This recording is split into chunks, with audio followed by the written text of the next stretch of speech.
शुक्रिया प्रियदर्शन जी। हंस की खुराक पर ही हम लोग पले बढ़े हैं। मेरे कई मित्र हैं, मैं सामने देख रहा हूं, कई विश्वविद्यालय के सहकर्मी हैं, कई स्टूडेंट्स हैं, और अगर आप यहाँ हैं तो एक जज्बे के साथ हैं, नहीं तो ये मौसम कहीं इकट्ठा होने का नहीं है। मंच पे हिलाल साहब, सुरेंद्र जोधका जी, जिनको जब पहली बार उनकी किताब एक पढ़ी थी आइडेंटिटीज, तो अपने विश्वविद्यालय अपने विभाग में बुलाया था। जब बद्री भाई ने ये कहा, क्योंकि मैंने भी जब रचना जी ने भेजा तो मैंने सोचा कि ये जो विषय है, असल में जाति से मुक्ति चाहिए किसको? कौन चाहता है कि जाति टूटे? मुझे तो समाज का एक व्यापक वर्ग नहीं दिखता है जो जाति के टूटने में दिलचस्पी रखता हो। हां, हम एकेडमिशियन एक्टिविस्ट लोगों को यह सवाल पहले भी अच्छा लगता था, यह सवाल अब भी अच्छा लगता है, लेकिन सबसे दुख की बात है कि यह सवाल ही बना हुआ है, इसका कोई जवाब ही नहीं। तो चलिए आज भी उसी सवाल के इर्द गिर्द कुछ बातें होंगी। मैं थोड़ा तारतम्य बिठाने की कोशिश कर रहा था, लेकिन अब जाति, जातिगत उत्पीड़न, जातिवाद, जाति कैसे टूटेगी, ये सुर में बोला ही नहीं जा सकता है, क्योंकि जाति बेसुरी चीज है, और बेसुरी चीज पर अगर मैं सुर साधने की कोशिश करूं तो सुर के साथ भी अन्याय होगा। मैं दो, आपने अपनी व्यथा बताई बद्री भाई, मैं अपनी व्यथा बताता हूं। हंस के प्रेमचंद जी को तो हम देख नहीं पाए, पढ़ पाए, लेकिन राजेंद्र यादव जी को देखा भी और पढ़ा भी। तो साहब, एक कहानी थी प्रेमचंद की, ठाकुर का कुआं। देखिए, अभी से हंसने लगे कुछ लोग। और ओम प्रकाश वाल्मीकि जी ने उससे प्रेरित होकर के कविता लिखी, ठाकुर का कुआं। और मैं मूढ़ उस कविता को संसद में पढ़ गया, लेकिन मुझे अपने समाज के बदले होने का अंदेशा था, डर था। मुझे लग गया कि इस कविता पर मेरे अंदर पीएचडी हो सकती है, लेकिन सार्वजनिक पाठ इसका अब इस देश को सुहाएगा नहीं।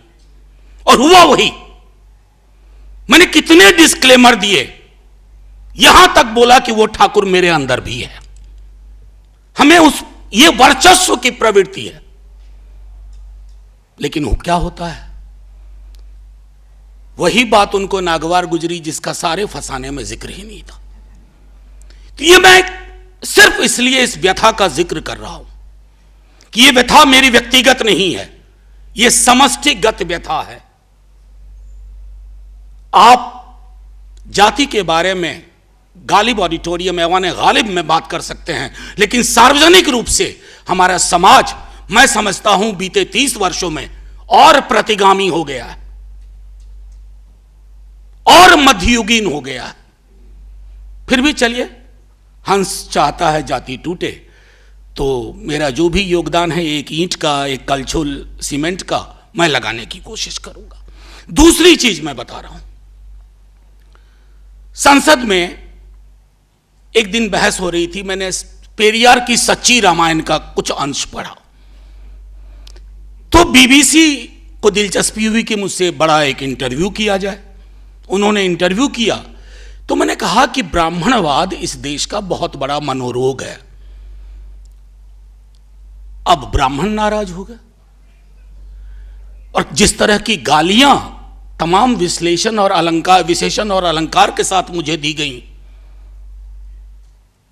मैं बता नहीं सकता। ब्राह्मणवाद तो कहीं भी तारी हो सकता है, यह फितरत है, यह फितरत है, ये किसी जाति, किसी व्यक्ति में हो सकता है, लेकिन नहीं। तो मैं इसलिए कह रहा हूं कि बहुत मुश्किल दौर है। आपको एनिहिलेशन ऑफ कास्ट के नए प्रतिमान गढ़ने होंगे इस दौर में, और ये सारी उम्मीद पॉलिटिकल क्लास से तो कतई ना करिए, क्योंकि डेमोक्रेटिक, डिपेंडिंग ऑफ डेमोक्रेसी का एक ये भी मसला होता है कि लोग कास्ट को अपने अपने चश्मे से देखते हैं। जो आपने हलवा की बात कही थी, असल में दिक्कत है क्या है ना कि ये बड़ा सोशल मीडिया का दौर है। बात कुछ होती है, हम हलवे में अटक जाते हैं, क्योंकि विजुअल हलवा का ज्यादा बढ़िया लग रहा, रिप्रेजेंटेशन के सवाल गुम हो जाते हैं। राहुल से आप सवाल पूछ रहे हैं कि पहले कहां थी जब कांग्रेस ये था। यार मुझसे गलती हुई, अब मैं कोर्स करेक्शन कर रहा हूं, मैं कोर्स करेक्शन कर रहा हूं कि मुझको इतना मौका नहीं दोगे। क्या चाहते हैं कि कांग्रेस, अगर 90 की कांग्रेस में इन चीजों के लिए स्पष्टता नहीं थी, तो क्या खड़गे और राहुल गांधी की कांग्रेस में भी वो स्पष्टता नहीं होनी चाहिए? यह स्पष्टता तो तारीफ की बात है, और यह व्यक्तिगत मिल्कियत का सवाल ही नहीं है। आपने एक बात कही, वोट, रजनी कोठारी साहब को लोग भूल गए। क्या बात है, अगर कास्ट है तो कास्ट बेस्ड मोबिलाइजेशन भी होगा, कास्ट बेस्ड मोबिलाइजेशन भी होगा, आप इससे इनकार नहीं कर सकते। और जातिगत उत्पीड़न को देखे बगैर जाति की चर्चा नहीं हो सकती। एक और वाकया सुना करके, सर हमको आप 2 मिनट पहले नहीं, देखिए, मैं अभी कास्ट सर्वे हुआ बिहार में, आप में से सब लोग वाकिफ होंगे, उसमें रिएक्शन अगड़ी, अच्छा मैं एक बात फिर डिस्क्लेमर देता हूं कि जब अगड़ी जाति बोलें तो नाराज कोई मत होइएगा, जिनमें नाराज होने की प्रवृत्ति है इस हॉल के अंदर भी। तो कई जातियों का रिएक्शन था, हम इतना कम कैसे हो सकते हैं, हम तो सब जगह दिखते हैं। सवाल है कि सांख्यिकी आंकड़ों का विजिबिलिटी से कोई रिश्ता नहीं होता। आप विजिबल इसलिए हैं कि एक बहुत बड़ी आबादी इनविजिबल है। आप न्यायालय में हैं, आप विद्यालय में हैं, आप विश्वविद्यालय में हैं, आप पुलिस में हैं, आप चौक में हैं, आप बाजार में हैं, आप खरीदार हैं, आप विक्रेता हैं, सब तो आप ही आप हैं। तो आपको विजिबिलिटी अपनी ज्यादा दिखती है। न्यूमेरिकल स्ट्रेंथ विजिबिलिटी से तय नहीं होता। इसलिए मैं कह रहा हूं कि जब जातिगत जनगणना की बात होती है, और मैं आज कहूं यहां, अगर यह सरकार चल गई, यही सरकार जातिगत जनगणना करवाएगी, अगर यह चल गई। क्योंकि एक बात कही जाती है कि an idea which has arrived nobody can set it aside. यह आइडिया अराइव कर गया है। आज के दिन में सामाजिक न्याय का सबसे बड़ा मुद्दा है जातिगत जनगणना, और जो कोई इसको दरकिनार करेगा वो राजनीति से, समाज से दरकिनार हो जाएगा। ये देखिए सीधा समझने की चीज है। अभी मैं बजटरी एलोकेशन देख रहा था, बजटरी एलोकेशन को गौर से देखिए आप। टारगेट्स क्या हैं, प्रोग्राम्स क्या हैं। हमारी वित्त मंत्री, जाहिर है प्रधानमंत्री जी के ही नेतृत्व में उन्होंने कहा होगा कि सिर्फ 4 जातियां हैं, युवा, महिला, अन्नदाता, एक और चौथा भी था, अन्नदाता हो गए ना, किसान, हालांकि पुअर उस रूप में, युवा, हाँ किसान। अब ये शायराना तो बहुत लगता है, सुनने में अच्छा भी लगता है, फिल्मी लाइन है कि जातियां तो सिर्फ 4 हैं। अगर जातियां सिर्फ 4 हैं तो सीवर में उतरने वाले की जाति क्यों नहीं बदलती?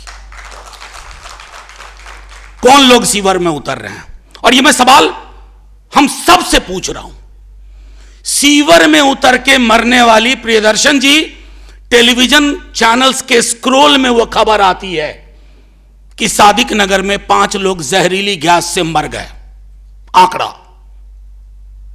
अखबारों में 1 इंच, आधे इंच का एक कॉलम, क्योंकि हमें पता है कौन जाति के लोग नीचे उतरे। मैंने सवाल पूछा था सदन में, 90 से 95% एक ही जाति से।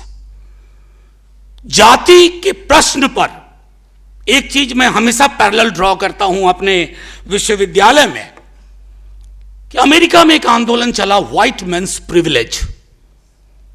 अपर कास्ट ने अपने प्रिविलेज का विश्लेषण कभी नहीं किया इस देश में। यहां मेरे साथी स्टूडेंट्स बैठे हुए हैं, आसानी से, हमारे टाइम में भी लोग कहते थे अरे यार कास्ट वास्ट ये तो गांव की चीज है, हम लोग तो कास्ट मानते नहीं। मोहब्बत जिससे हो रही है उसकी कास्ट मिलती जुलती है, दोस्ती जिससे हो रही है कास्ट मिलती जुलती है। मैं दोस्त नहीं दे रहा हूं, जो साथ होंगे उन्हीं से तो मोहब्बत होगी, जो साथ होंगे उनसे ही दोस्ती होगी।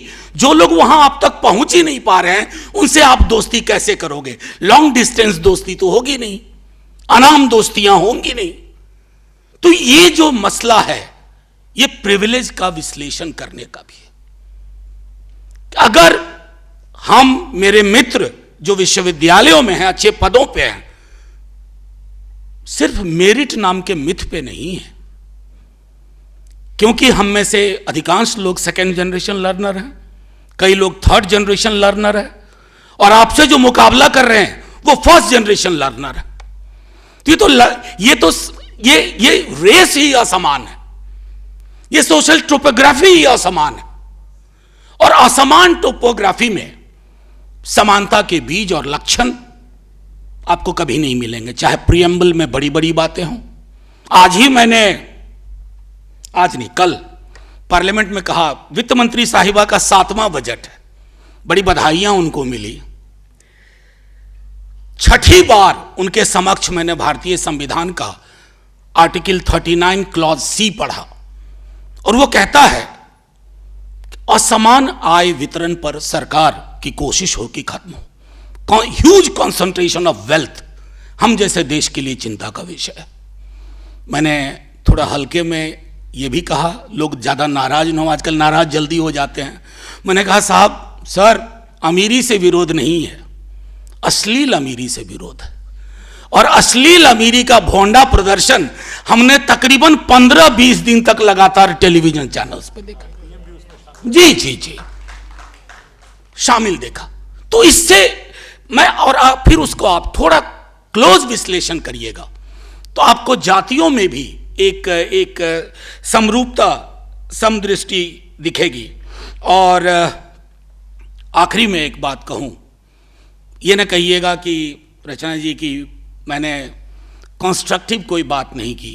कंस्ट्रक्टिव सिर्फ एक है, आप राजनीति से इसलिए उम्मीद ज्यादा नहीं कर सकते क्योंकि कास्ट एक हकीकत है, कास्ट बेस्ड पॉलिटिक्स भी एक हकीकत है।